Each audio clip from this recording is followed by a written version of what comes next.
I'll have. So let me just play. I put these on my Telegram and my Twitter over the weekend, but if Colton has those queued up, let's see if we can play these real quick. The biggest scandal was when they spied on my campaign. They spied on my campaign. Well, there's no real evidence of that. Of course there is. No. It's all over the place. Leslie, Sir, they spied on my campaign and they got caught. Can I say something? You know, this is 60 Minutes, and we can't put on things we can't verify. You won't put it on because it's bad for Biden. We can't put on things we can't verify. Leslie, they spied on my campaign. Well, we can't verify It's been totally verified. No. It's been, just go down and get the papers. They spied on my campaign, they got caught. No. And then they went much further than that, and they got caught. And you will see that, Leslie, and you know that, but you just don't want to put it on the air. As a matter of fact, I don't know that. Okay. That's one. We all seen that. I'm going to go play one more, then we'll get your commentary on both of them. You know, what's funny, she says 60 Minutes as if that's some sort of an extra piece of credibility, like maybe it was at one point. I have a T-shirt that says 60 Minutes of Lies that I'm not wearing today, but I should have. Then play the second clip, and then this is going to be the all-Mel after this. Okay. So when I listened to Joe talking about a transition, there's been no transition when I won. I won that. And if you look at crooked Hillary Clinton, if you look at all of the different people, there was no transition because they came after me trying to do a coup. They came after me spying on my campaign. They started from the day I won and even before I won, from the day I came down the escalator with our First Lady. They were a disaster. They were a disgrace to our country. And we've caught them. We've caught them all. We've got it all on tape. We've caught them all. And by the way, you gave the idea for the Logan Act against General Flynn. You better take a look at that because we caught you in a sense. And President Obama was sitting in the office. He knew about it, too. So don't tell me about a free transition. The son of a gun nailed it from the jump. He called his own shot, went out and nailed it. Mel, talk about this weekend. What happened? Okay, so for anyone that thought the Durham report was some kind of fantasy, it was never going to come to fruition, all of that, I've been saying all along, that is not the case. When Trump says we caught them all, first of all, watching Leslie Stahl, who was completely in on it, is really disgusting. The way she's looking at him like, sir. You see, she's condescending. Yes. She knows right there she's lying. But they've all done it. They all should be held accountable because they knowingly were involved. So what happens is Durham, on the 11th, February 11th, filed some paperwork with the courts, now bringing us up to date. So we know last month, Sussman, a lawyer that went to the FBI with false information about Donald Trump, claiming that he was a citizen, not working for anyone, and gave it to the FBI to open this bogus connection between Trump and Alpha Bank. About a month ago, this was put into evidence, and we saw it publicly. Well, what happened then was he went there. He told James Baker at the time of the FBI that he wasn't working for anyone. It came out later that, in fact, he was working for the Clinton campaign and Hillary Clinton for president. Remember, John Podesta was running it. Mark Elias was the counsel. Mark Elias and Sussman both worked at Perkins Coie, that we know the name many times over from the Seth Rich debacle and from everything that's happened with Hillary Clinton. They're Hillary Clinton's law firm, basically. So that happened a month ago. So then, and he got charged with lying to the FBI. So then what happened this week is, so they come back in and they say that the people that are representing Sussman, Latham's Watkins, which is also another huge Democratic firm. I believe Kamala's husband worked there. I believe that a lot of other Democratic operatives, lawyers worked there, as well as Perkins Coie. They kind of are both the Democratic Party machine lawfare law firms. So he comes out, Durham, and he says he thinks that there's a conflict of interest for Sussman because Sussman is being represented by Latham's Watkins, but so are a bunch of other people that are being investigated from the Hillary Clinton campaign. Namely, he puts into the evidence this past week that a man named Jaffe, who worked for, if you look at the indictment, he was Tech Exec 1. So this guy Jaffe, along with Sussman, basically it was to smear Trump. It was all that. Anyway, we find out that that was totally debunked, not real, total hoax. This week, we find out that Sussman, along with this guy Jaffe is a tech exec at this New Star, and his company had a contract with the government through DARPA, and they were mining data along with, he was also working with guys at Georgia Tech, and they were mining data illegally, obviously. They were basically breaking into the servers of Trump Tower, Trump's home on Central Park West. And the worst part is, after Trump became president, the executive office of the president in Washington, D.C., while Trump was in office. So Durham caught them all. Trump was not only right, but we all knew that they were spying on Trump's campaign.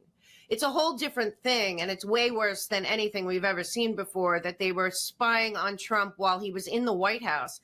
And not just Trump, a lot of other people, most of Trump's advisors as well. I mean, we've known this, but now we have definitive proof, and all of it, of course, comes back to billing. Sussman was being paid by the Clinton campaign. So Hillary Clinton was paying for the spying on Donald Trump, the creating of the dossier, the hacking into his computers, his office computers, his home computers, and that of many other Trump individuals all throughout. All kept going, even through the Mueller thing and everything else. This Mark Elias, well, he was also involved in this. So basically, we have definitive proof put into the court saying all roads lead back to Hillary Clinton and John Podesta paying for all of the Trump collusion stuff, and it was all fake, all of it. There is zero evidence, Durham came out and said, to back up any of the claims. They were all concocted by these people that had a contract with DARPA for the executive office of the president to clean up their servers. And instead, they went into Trump's personal and his staff's personal emails and private correspondence to try to concoct a completely fabricated story that didn't just hurt Trump and our country and everything Trump was trying to do for 4 years, but it also hurt Russia and our relationship with Russia at the same time. And here we find ourselves now in this situation. But full proof. These people need to all be arrested. This is worse than Watergate. And when he says that, it's not a joke. It's not even close. No. I mean, it's like stealing an egg versus stealing a whole flock of chickens. Right. I mean, it is really, really appalling what went on here. And again, they all knew about it, because what happened is, during the first time that that Sussman, Elias, Jaffe, and all them tried to get the Alpha Bank thing, and that was proven false before. But when they tried to do that, they went to the FBI. Now, the second time when they were really hacking into him, post-presidency as well, they went to the CIA. So the FBI kind of was like, well, we're doing our own investigation, again, based on what's coming out in the Durham investigation with Daschenko and all the stuff that's been filed against Kleinsmith and all of that. But now, and also the Steele dossier, all of that fake, all of it paid for by Hillary Clinton's campaign and the DNC. But now we're at a different place where they were spying on a sitting president in real time and feeding it to the mainstream media, who all knew it was a lie. Okay, let's hit this from a couple different directions. One, what are the potential advantages to Hillary, Biden, Obama, the whole gang? It's like the Beatles or something. What's the advantage to them for gaining this information? Well, the first thing was to undermine everything Trump did and keep him wrapped up in investigations, committees. We're going to find out the entire Mueller report. They all knew it was a lie. The whole Mueller report, like he was saying, was a witch hunt. They knew before they started the Mueller report that it was a lie. It was all disinformation paid for by Hillary Clinton and John Podesta and her whole team and that whole crew. A. B. These people committed so many crimes. I mean, what we're watching, we talked about the Ukraine, what we're watching playing out there. We haven't even talked about Uranium One. We haven't talked about what's on any of these laptops. We haven't talked about Jeffrey Epstein's starting the Clinton Foundation. We haven't talked about the money laundering in the Clinton Foundation. Look, these people, the Clinton crime family, have been getting away with this kind of stuff for decades, but Trump and that team caught them. They caught them all. That includes Nunes, Kash Patel, all these people. They knew, and Trump kept saying it, and you saw how Leslie Stahl treated her. But nobody should forget Maddow, Schiff, Brennan, Clapper, all these people, Sullivan, they went on TV regularly for 4 years claiming something they knew was a lie. They knew. Every night in the news cycle. So there's two things happening at once. They're actually strategically inside of his working mechanisms, Right. the computers, the communications, all these things. They brazenly did that after it was confirmed that there was wiretapping at Trump Tower. Right. Which Right. I don't know who ended up whose head was on chopping block for that one. I don't know what came of that. Really, I mean, that's where we are still. That's going to tie into all of this. But, So there's the wiretapping at Trump Tower. Then there's this, which is a separate portal, so to speak, and at the same time, hog-tying his progress. right. You know, with these accusations, constant time in court, costs him a fortune. He's doing the job for free. Right. So at the same time, attacking him here for something that they're making up. Right.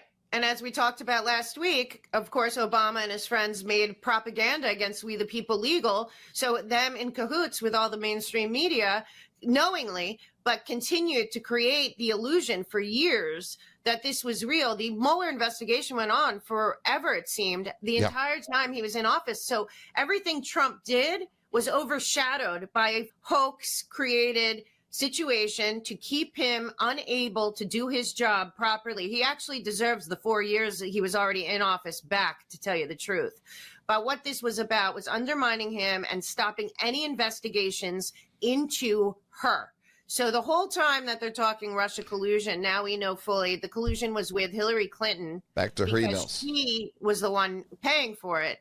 But on top of that, we also have the situation where this is the same group of people involved in the 2014 coup that they paid for, manipulated, used the UN, used Soros to do in Ukraine. And now these same people, Sullivan and the rest of them, are now manipulating us now about Ukraine, not telling the truth, that the problem in Ukraine is that the Obama administration, and Trump tried to stop it, has sent over and now Biden, $2 billion of weapons to Ukraine to use against Russia, to stop Russia, who doesn't want to be in the NATO One World Order, Great Reset.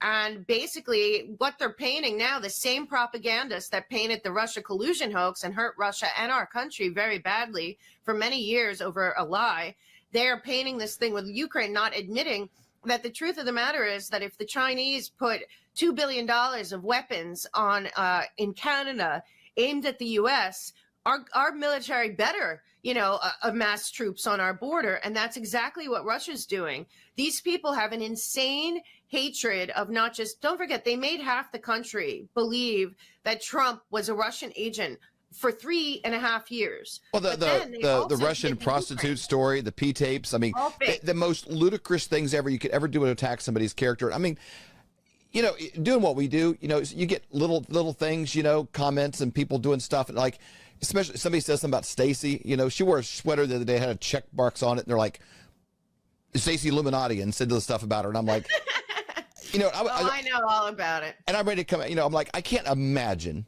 being Donald Trump those 4 years. No. Especially in light of he's funding historically black colleges, universities. He's implementing the right to try act. I mean, he's getting more done than anyone who's ever been president. I say that with, I have a dog named Reagan. So right. I think he's the best president of my lifetime. Still getting all of those things done, and the attack on his character, that's all false. All of it. And no wonder he had some mean tweets, man. Yeah, his mean tweets, but he got kicked off of Twitter, and all these people are still on there. We also have this Maggie Haberman putting out a book this week. The woman was 100% involved in everything we're talking about. There are emails from John Podesta to everyone on the team, this team that we now know paid for the the entire Russia hoax, saying Maggie Haberman's our girl at the New York Times. Then they got their money from Soros and Zuckerberg and Center for American Progress. And here's where we are. But the truth is, Trump can't get back that time. He can't get back the fighting and the constantly being attacked and the constant lies. Apparently, Washington Post and the New York Times wrote over 1,000 articles about something they knew was false. And this is where we are right now in this phase. And that's why I wanted to bring up the DHS memo that just came out. And I don't think it's an accident that it came out this past week at the same time. Let's bring that up. We're going to talk about that. We're going to talk about statute of limitations. We got a few other big kind of issues on this. I don't know, probably the greatest in civilian archive, of what's going on out there, like non-professional, like military, intelligence, grouping. But everything you need to know in one section, a resource section. Go there, sign up for the newsletter, and you'll get direct access there. It's an app that you can directly download and be able to consistently have access to her content, to things that she's doing. And I'm telling you guys, it's not a far-fetched thing in the world that we're in right now, where the government is echoing China. They've attacked cryptocurrency. If they've kicked the president of the United States off of Twitter, they're controlling the money. They're trying to then create their own cryptocurrency. This came out in the last week or so. If they can control the media, if they can shut down the Washington Post to protect Hunter Biden's laptop, if they can kick the president of the United States off of a platform, if they can spy on the president while he's in the White House and then write books, about it, continue. Is that a big deal? Not a big deal. They just throwing that in there to engage people so they can, enrage them so they can engage them? Or how real is the statute of limitations on this issue and the Durham report? Well, the Durham report, I believe, is proving treason. I think that all these people were already caught. Like when Trump says we caught them all, I think they caught them all a long time ago. I'm still looking around, waiting for Admiral Rogers or Jeff Sessions to pop up somewhere. But I'll tell you, I think that a lot of what we're watching is the end of a sting operation. I think that they did catch them all. There is always the question out there, and it's never really been answered, if Barack Obama pardoned people on his way out of office. And I mean these people. They were all in on it. This will go all the way up to Barack Obama. Mark my word. There is no way that this was going on without his knowledge. We know about the meeting with Susan Rice when she documented it by sending an email to herself. We know about that Brennan wrote notes saying that Hillary Clinton was doing something to try to undermine Trump, to hide her scandal with her emails. And don't forget, Hillary Clinton was putting out tweets and putting out things. She's still mocking it, like her emails don't matter. She had Trump's a liar. Right. Just in time for this, and that's why I'm saying all this is happening at one time. The other thing about statute of limitations, like I'm saying, there was always the thought that maybe he pardoned all these people on his way out. Now, if he did, that means that they had to catch them in crimes after. So again, we're dealing with, I believe, a long game sting operation that will eventually come to fruition to prove not only did everything Trump say was it right, but that there were a lot more people spied on and unmasked by this Biden, Hillary, Obama cabal, basically, in there. And they're all in there right now, which should really scare people, because I have told you and many people, when Trump did win, now that we know that they were spying on him the whole time while he was in the White House, which is a whole new and campaigning. Right. But while he's in there, so they're doing things, but they're hacking into his computer, and I'm sure he's smart enough not to have used it. He knew, I'm sure. But what I am saying is that who else were they doing this to? A, yep. And B, and even scarier is Blinken, Biden, Psaki, Newland, all these people. They really didn't leave D.C. They went across the street to something called West Exec.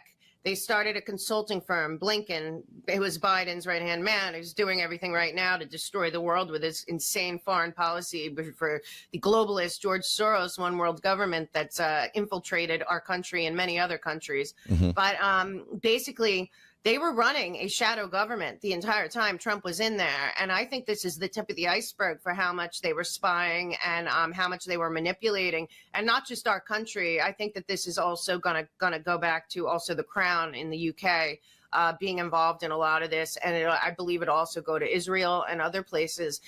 This is much bigger than people think. And what the kind of information that they were stealing, they had a contract with DARPA. So again, DARPA, USAID, these are groups that we really need to look at this point. We need to have audits of every single person in that White House, in that Congress, Senate, everyone in these committees. I mean, what are these? This was a total coup. They pulled a coup. This is what they did. It wasn't an attempt. We're living in it right now. Is there anything to be said about this coming out on Super Bowl weekend, the most distracting weekend, maybe outside of Christmas or something, in America? It seems like like a little bit of poor form, a little bit for it to be released when it was, or is there nothing to that? That's just I think there's me being hypersensitive. No, I think you're right. I think there's always something to it. Don't think that the Ukraine thing isn't also about this too. Don't forget, we can never forget, and everyone should be looking up what really happened. Well, I just want people to know, I've been obsessed with figuring out Marxism and World War II and the history. I love history, and I have never in my life, I could never imagine in my life that the U.S. government, with our Constitution and our Bill of Rights, that there would ever be something written by a government of the United States saying that that people that question the government's authority or put the government's authority into question are now, because that's what this memo says. It says, now think about what we just talked about: misinformation, disinformation, malinformation. The entire Russia thing, including the entire Mueller thing, including the whole Alpha Bank, everything that we know about that. Don't even get me started on Seth Rich and Assange and all of it, was all lies. You want to talk about misinformation, disinformation, and their new word malinformation? Well, basically what that memo says from this Mayorkas, who's letting drugs and illegals and trafficking through our border, like 2 million people so far since in a year coming through there. I'll tell you right now, he is saying, and this is Biden, honestly, this is a CCP memo. I fully believe that the CCP, everything in the CCP is being implemented here as fast as they can in cahoots, because it was these people, actually Soros said it, but so did Kissinger, that the model, and so did Fink from BlackRock, they have said that the model in communist China of communism and people having no freedom, fully surveilled, no access to anything without the permission of the government, they control their money, they control everything they do, is a much better model for humanity to these people we're talking about than is the freedom and liberty that we have in America. So basically this memo, if people don't know and they need to look at it, look in the box, I'll share it too. You need to realize that what this is saying is you're no longer in America allowed to question your government when our Bill of Rights and our Declaration of Independence and our Constitution are all about that we are the government. We are the government. All their unconstitutional agencies and all of this, they're not the government. We, the people, are the government. They work for us. Well, this is a memo straight out of communist China or Hitler's Germany, basically saying if you do not toe the narrative, and don't forget, we talked about the World Economic Forum just put out their great narrative to go after their great reset, to go with the fourth industrial revolution, Internet of Things transition. So now it's coming from the top. It's coming above the puppets in DC, this memo. They're saying you no longer have freedom of speech. And if you exercise such freedom of speech and the government deems it misinformation, disinformation, you can be locked up. You can be arrested in America. And this is what this says. No uncertain terms. It is a threat to our freedom, to our liberty, and to everyone like you and me and all the good people out there who've risked their lives, these doctors, these pastors, these people we know and I mean, have been the heroes, saying the James O'Keefe's, everyone, Laura Logan. I've listened to him for years back, just YouTube. Nobody hates Joe Rogan as much as somebody that's never heard Joe Rogan show. I know the feeling. Yeah. You hear these people and it's like, I don't think you've ever actually watched his show. Right. But some of the language coming out of the White House right now about directing Spotify that you'd better get this guy under control because he's not allowed to say what he's thinking. This can't be you cannot commit thought crimes in the United States of America anymore. No, this because is Big all Brother's watching. Right. It's all unconstitutional. It's against our Bill of Rights. It's against there's laws already on the books that the government cannot interfere and censor people. It's a totally. But I'm telling you, this rogue group that is right now in the vassal state known as the District of Columbia, which is not a part of the United States, folks. They are not running by our constitutional law. They are not. They are running by some kind of maritime law. They do not respect the Constitution, the Bill of Rights, our God-given unalienable rights are totally a joke to them. But the only way they get their great reset, and everyone that was placed in D.C. under the Biden regime is in on it.